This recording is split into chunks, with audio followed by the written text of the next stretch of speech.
দেশের রেমিটেন্সের যে প্রবাহ তার ভিত্তি স্থাপন করেছিলেন শহীদ প্রেসিডেন্ট জিয়াউর রহমান। সেই প্রক্রিয়াকে এগিয়ে নিয়ে গেছেন বেগম খালেদা জিয়া, জানিয়েছেন রাষ্ট্রপতি মোহাম্মদ শাহাবুদ্দিন। সকালে মহান মে দিবস উপলক্ষে রাজধানীর চীন মৈত্রী সম্মেলন কেন্দ্রে আয়োজিত অনুষ্ঠানে একথা জানান তিনি। রাষ্ট্রপতি বলেন, সরকার অধিকার আদায়ে সচেতন, কোনো উস্কানিতে পা না দিয়ে শ্রমিকদেরও সহনশীল আচরণ করতে হবে।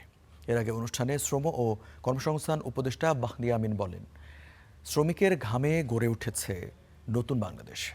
তাদের অধিকার রক্ষায় প্রয়োজনীয় সবকিছু করা হবে।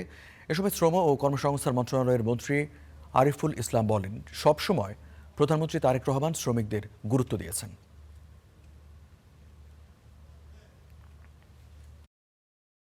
মধ্যপ্রাচ্য সহ ৩৩টি দেশের বাংলাদেশি শ্রমিক প্রেরণের ব্যবস্থা করেছিলেন।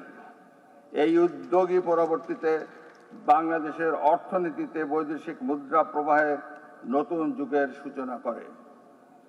আজ যে রেমিটেন্স বাংলাদেশের অর্থনীতির প্রাণশক্তি, তার ভিত্তি স্থাপন করেছিলেন শহীদ প্রেসিডেন্ট জিয়াউর রহমান।